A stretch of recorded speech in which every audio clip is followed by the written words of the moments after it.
remercier pour cela. Vous avez dit que le mariage regorge beaucoup de choses cachées. Vous avez parlé ce matin de 4 étapes.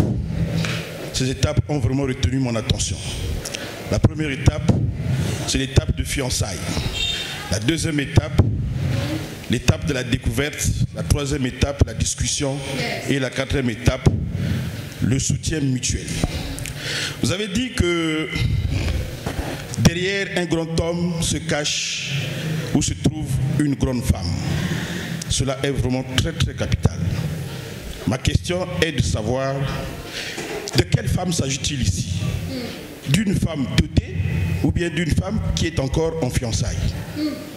Pour aller un peu plus loin, à quelle étape parmi les 4 étapes intervient la dot ou le mariage officiel? Merci beaucoup, papa.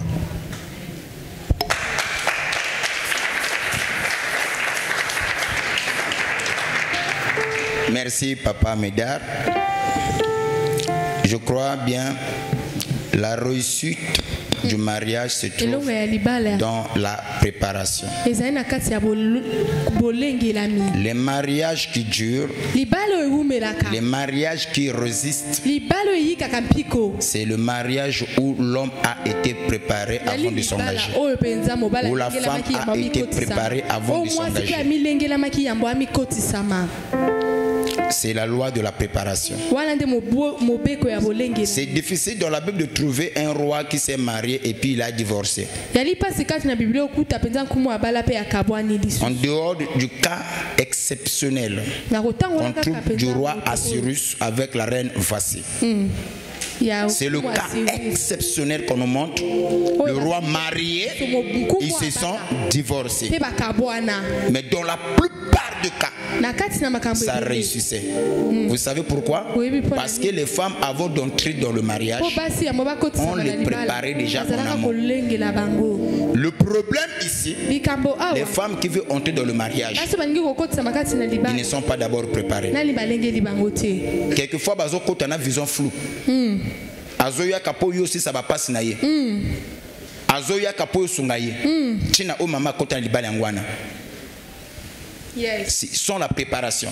Maintenant, quelquefois, quand il arrive, Azana a besoin au salle laïe au yazo zela pona. Ou Aza prête. Ce qu'à mon moment, moutumoko Aza mieux placé que le caillou à Memamipe. Quand on parle derrière un homme fort se cache une femme forte. Ma réponse elle est simple. C'est une femme qui a été déjà préparée à rester à côté de toi. Celle qui n'est pas préparée, elle partira. Celle qui est préparée, elle restera pour te soutenir. C'est la préparation. Et il y a des femmes quand ils viennent à Lingio.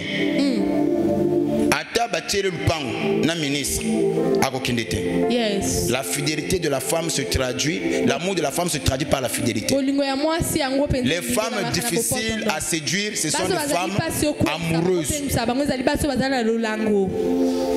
Les femmes qui sont préparées à être avec un homme. Ce qu'elle a déjà dans sa tête, même ici, même ici, ce sont des grandes femmes qui vont t'encourager, qui vont te poster. Même quand tu te sens faible, le monde ne croit pas en toi. Elle sera la première à t'encourager, à te dire que moi je crois en toi.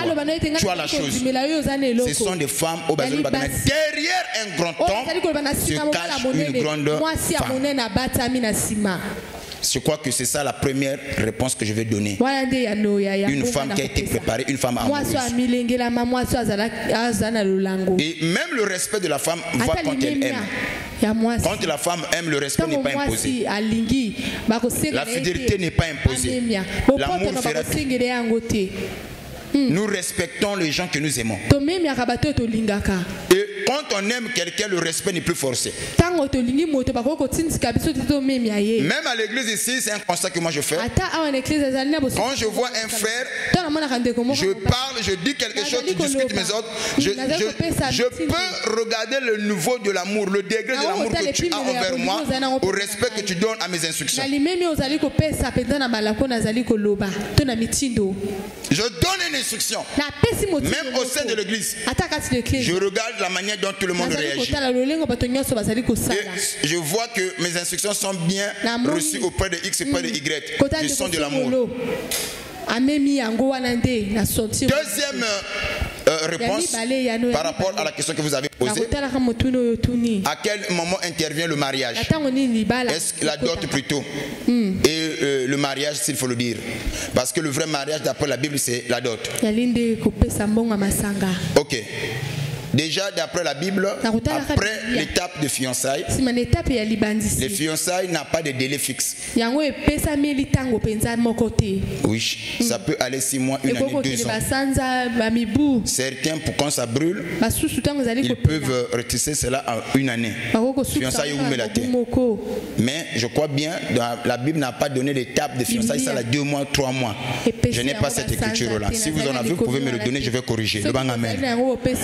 Donc, ce que je sais, après l'étape de fiançailles, intervient le mariage.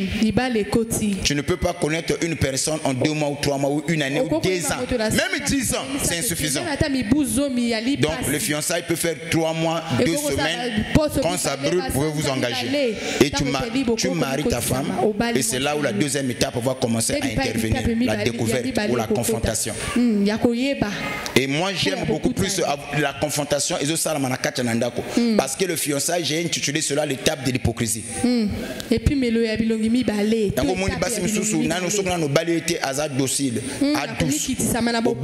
mariage officiel pourquoi? Parce que fiançailles a étape hypocrisie. Donc, tu as besoin beaucoup d'une étape de découverte et que ne peut résister à la découverte. Au monde, mais que ton amour ne change pas. Au monde, que ton amour ne change pas. En ce moment-là, je dirais que tu l'aimes et que la femme aussi t'aime. Voilà ma réponse aux 2 questions que Papa Médard a posées. Que Dieu vous bénisse.